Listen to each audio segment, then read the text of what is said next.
Сіздердің назарларыңызға 2015 жылы шыққан кек алушылар Альтрон дәуірі фильмін ұсынамын. Кек алушылар Гидра ұйымын құртуды жалғастыруда. Қазір шабуылдап жатқан мына база Читаури әскерінің және Локидің асыл таяғымен қару жасап жүр екен. База капитаны Барон кек алушыларға берілгісі келеді, бірақ ол бірінші барлық файлдардың көзін құрту керек. Сол үшін кек алушыларды біраз уақыт ұстап тұру үшін Максимовтар деген егіздерді қолданды. Ішіндегі жылдам жүгіретін Пьетро шабуылдап жүріп Клинтті жарақаттайды. База ішінде темір адам кіріп файлдарды өзіне көшіріп үлгереді. Жасанды интеллектісі Джарвиздің арқасында Локидің асыл таяғы да қайда жасырынып тұрғанын тапты.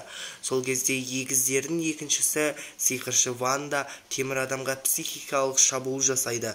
Сөйтіп Тонидің көзіне Читаури әскерлері жер бетін жаулап алған, ал кек алушылардың барлығы мерт болғаны елестейді. Сол кезде Пьетро мен Ванда қашып үлгереді. Нью-Йоркқа жеткен соң Тони Тордан асыл таяқты зерттеуге рұқсат сұрап алады. Ал Клинт болса жарақаттанған жерін бір кореец қыздың жоғары технологияланған аппаратымен емдеп жатыр.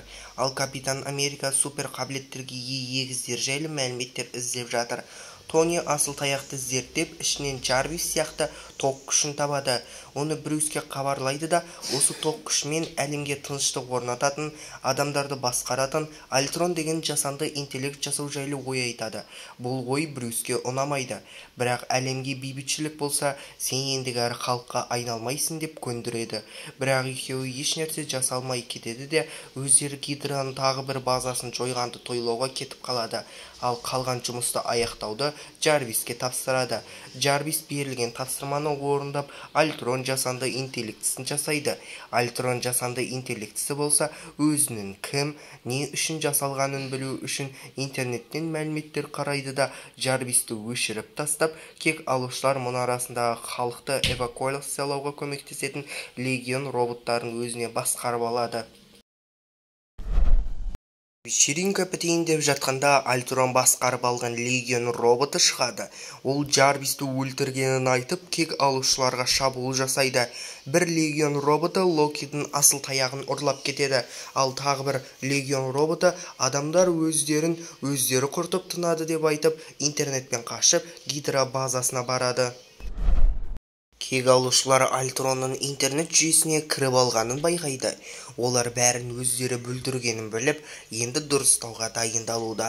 Альтрон бұл кезде егіздерді тауып алып, оларға бірге кек алушылардың көзін құртуды айтады. Сол кезде егіздер өздерінің бір оқиғасын айтып беріп келседі. Сөйтсе егіздер 10 жас кезінде олардың үйлеріне Стар компаниясына шыққан ракеталар ұшып келіп, ата-анасын өлтірген екен. Осыдан бері олар Тониді жек көріп жүр екен. Альтрон базада қалып кеткен Читаури технологиясымен өзіне жаңа дене және жаңа әскерлер жасап алды. Мария Хилл Тони Старкқа барлық мәліметтерді көрсетеді және кек алушылар егіздердің Альтронмен қосылғанын, Альтронға көп металл іздеп жатқанын хабардар болады. Егіздер жайлы мәліметтерді білу үшін Баронмен сұхбат алмақшы болғанмен, Барон түрмеде өз-өзіне қол жұмсапты.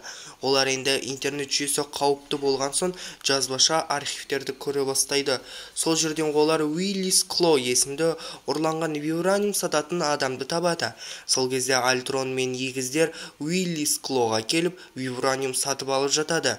Оларға қарсы тұруға кек алушылар да келіп жетеді. Ванда Наташаны, Капитан Американы, Торды дуалап, енді Клинтті дуалайын дегенде, Клинт реакция беріп үлгерді. Сөйтіп Ванданы Пьетро көтеріп сыртқа шығарады. Сол жерде Ванда өз-өзіне келіп, енді Брюсті дуалайды. Соның кесірінен Брюс халыққа айналып, жақын маңдағы қалаға шабуылдайды. Бұл кезде темір адамды Альтронмен шайқасып жатқан еді. Бірақ халықтың шабуылын естіп, Тони Наташаға халықтың қолын сипалап тынышталдыруды айтады. Бірақ Наташаның жағдайы мәз емес екенін білген соң, өзі Альтронға қашуға мүмкіндік беріп, халықты тоқтатуға кетеді. Ол ғарыштағы спутнигінен әртүрлі бөлшектерді шақырып, өзінің халық бастар деген костюмін киеді. Халықты және де соның арқасында тоқтатады. Бірақ халықты тоқтату кезінде қалаға өте қатты зақым келіп үлгерді. Альтронға қарсы тұра алмай қалған соң олар Клинттің үйіне келеді және Клинттің отбасысы бар екенін біледі. Тор өзінің дуаланғанда көзіне елестеген нәрсе не екенін білу үшін бұл жерден кетіп қалады. Ал Наташа болса естеліктерді айтып Брюспен отбасы құруға шақырады. Бірақ менімен отбасы құра алмайтынын Брюс айтып, сол кезде Наташа да бала туа алмайтынын айтады. Ал Стив пен Тони болса далада ұрсысып тұрады. Бірақ Клинттің әйелі келіп Тониға тракторды жөндеуді өтінеді. Тракторға келгенде оның жанында Ник Фьюри отыр екен және Тони Фьюриға өзінің көзіне не нәрсе елестегенін айтып береді. Тор бұл кезде доктор Сильвикті тауып өзінің азғырттықтың жойылғанын, роботтың маңдайында ақыл тасы болғанын, 4 шексіздік тасының бір жерде жиналатынын көргенін біледі.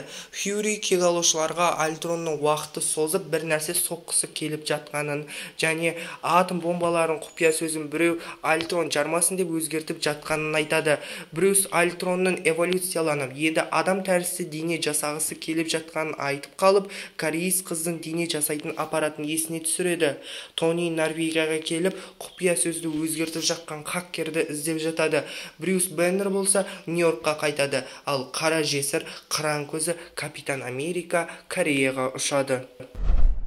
Осы кезде Альтрон кореец қызға жетіп, оны Локидің асыл таяғымен дуалап, өзіне жаңа дене жасауды бұйырады. Және Локидің асыл таяғын сындырып, ішінен тағы бір шексіздік тасын шығарып, оны болашақтағы жаңа денесінің маңдайына қойып қояды. Кореец қыз Альтронның санасын жаңа денеге ауыстырып жатқанда, Ванда Альтронның негізгі мақсаты бүкіл адамзатты құрту екенін біліп қояды. Біле сала, ол кореец қызды гипноздан шығарып, және кегалушыларын келе жатқанын естіп, бұл жерден қашып кетеді. Ал кореец қыз сана ауыстыруды тоқтатып қояды. Сол үшін Альтрон кореец қызды өлтіріп, жаңа денені алып өзімен кетіп қалады. Егіздер енді кегалушылардың жағына шығып, егіздермен Капитан Америка Альтронмен шайқасады. Бұл кезде Наташа жаңа денені Клинт басқарып жатқан ұшаққа салып жатқанда, Наташаны роботтар алып кетеді және енді Альтрон Наташаны қамап қояды. Наташаның қайда жүргенін іздеп жатыр, ал Тони мен Брюс жаңа денені зерттеп жатады. Тони Джарвистің тірі қалғандығын көрсетіп, атом бомбаларын паролін өзгертіп жүрген Джарвис екенін Брюске айтып, Джарвисті жаңа денеге ауыстырып, әлемді қорғайтын робот жасағысы келетінін айтады. Сол кезде Капитан Америка мен егіздер келіп, Альтрон сияқты робот жасалама деп қорқып, Тони Старкқа қарсы тұрады. Сөйтіп кегалушылар екіге бөлінеді. Бірақ кенеттен Тор келіп, өзі көрген аяннан жер бетінің жойылуынан осы робот қорғайды деген ой түйіп, жаңа денені оятуға көмектеседі. Осыдан кейін ақыл тасы бар робот оянып, өзіне Vision деген ат қойып, кек алушылардың жағына өтеді. Наташа Морзе коды арқылы Клинтқа хабар беріп, өзінің және Альтронның Закова деген қалада екенін айтады. Сөйтіп кегалушылар Наташаны құтқарып, Альтронды интернеттен және жер бетінен жоюға бара жатыр. Бірақ олар ең бірінші бейбіт қала тұрғындарын эвакуациялауды бастайды. Ал Брюс Наташаны құтқарып, екеуіміз алыс жаққа қашайық дегенде, Наташа топты қалдырып кете алмайтынын айтып, халықты шақырады. Ал темір адам Альтронды кездестіреді. Осы жерден ол Заковияның түбіне дейін жалғасқан бір қозғалтқышты байқайды.